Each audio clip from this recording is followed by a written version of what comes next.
Hello and welcome to Accelerate. I am Matt Stone. This is the podcast where we encourage and inspire CEOs, founders, and visionaries on their big leap journeys.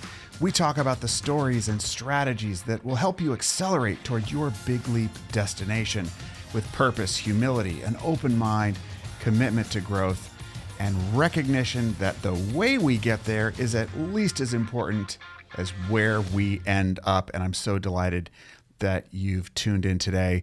And we've made it to August 1st, Monday, August 1st. I hope you're doing well. I had a great weekend, as you can hear from my voice. Still some artifacts, some remnants of COVID, and but feeling much better. My wife this morning said, "Oh, you look human again." So that was a good sign. But glad to be on the other side of this thing. So, so other than that, it's been pretty much obviously staying at home, experimenting with cooking a few things that were delicious and healthy. And so that's been really great. And actually, I was intending on talking about something else this morning, but the topic of relationships is always so important. It's important when you're in in isolation, because I definitely did not feel isolated at all. I've had plenty of stimulation from all over the world. It's been great. But I read some research that I'm really excited to share with you, or it's an article about some new research that just happened to come across my phone this morning, published in the New York Times. About a study that the article is called Friending Bias. And this is a great way to kick off your week and thinking about how you're going to be approaching your socializing, your networking, your friendships, relationships, etc. Large new study offers clues about how lower income children can rise up the economic ladder. And they talk about how, we already knew that money can play a factor, education and money. But there's another intriguing factor to add to the list of how a child escapes poverty or climbs up the ladder financially in their life. And from the academic journal Nature, it's having friendships with people who are not poor. And so it goes into this a little bit, and I will post a link to this article, but here's what I want you to know. It says, there seem to be three main mechanisms by which cross-class friendships can increase a person's chances of escaping poverty. The first is raised ambition. Social familiarity can give people a clearer sense of what's possible. The second is basic information, such as how to apply to college and for financial aid. And the third is networking, such as getting a recommendation for an internship. I thought that was so powerful, because we're talking about poverty in terms of socioeconomic position. How much money do you have? How advantaged or disadvantaged are you as a child? And I'm not in any way sort of dismissing the importance and the power of poverty in the traditional sense.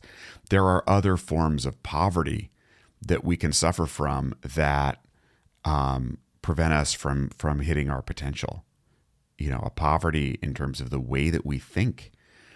What if you've already, gotten out of a financial situation? Maybe it wasn't poverty per se. Maybe it was just not great.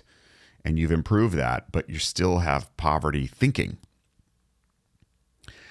We can have poverty of innovation, poverty of new ideas, poverty in terms of the way that we view our relationships, our potential, etc. So when I read this article, I immediately kind of raced towards all the different forms of impoverished thinking and performing in life that can hold us back. And when it comes to going somewhere new, we need to have other people who have something we don't have. And it's got to be a diversity of people. They can help us see what's possible. That was the most powerful part of this article, was that they help us see what's possible. And I have to say, and I don't know if there's anyone else out there like this. Sometimes you think, these people who have quote unquote made it, there are many people that look like they've made it, and if you talk to them, they don't see it that way.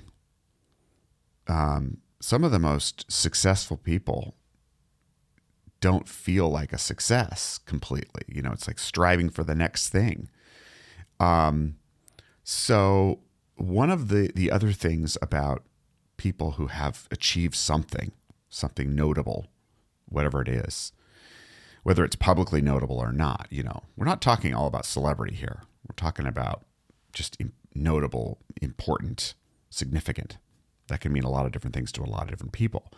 But one thing I have noticed in my own experience is that truly healthy, successful people are always interested in helping others, always interested in mentoring at some level. And so often the only reason why you're not being mentored by someone like that is just because you haven't asked. So I guess that's my thought for this week is scanning your view, scanning your community, scanning outside of your current community to see who's got something that you really want, who has achieved something that you would like to achieve. In your own way, of course, not in their way, but who's got something that you really want that you could at least get in contact with and maybe even be able to ask them for some mentorship, small, medium, or large, right? Mentorship doesn't have to be a huge commitment. It can be a couple conversations. But getting outside of the current view of what's possible in terms of who you can talk to and whatever, you'd be surprised how humble, gracious, and giving people are who have achieved a certain level of notoriety for something or achieved a certain level of success. And that should never be a barrier to reaching out and at least asking. So I'll give you one example of that. My friend Dahlia, who just published her first book, Dare to Lead Like a Girl, she wanted to get a foreword by Sheryl Sandberg, who I don't know if she's left Facebook yet or not, but she's on her way out of Facebook. But I mean, Sheryl Sandberg's world famous. And whether you like her or not, or you like Facebook or not, she's very successful in her own way. And so Dahlia said, well, I'm just going to ask her. So she did. She asked her for to write an intro to the book or a forward to the book. And Sheryl Sandberg said yes. I think it's a great, great, great example that, a lot of the time, opportunities are out there if we're willing to go ask for them. And so that includes mentorship from people who have something that we want. All right. So I hope that's inspiring to you. Think about what you really want and who you could potentially contact to help you get there. I hope you are having a great beginning of your week and that each and every day this week brings meaning, purpose, connection, and success, whatever that looks like for you. Thank you so much for listening. Now that we're back in the saddle, I'll be looking forward to more topics this week. As always, come on by mattstone.co. Take the readiness assessment if you're thinking about doing a big project, changing something big, going somewhere big. Hit me up on Twitter at mattstoneco, at mattstoneco.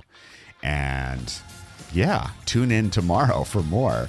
So until next time, bye-bye for now.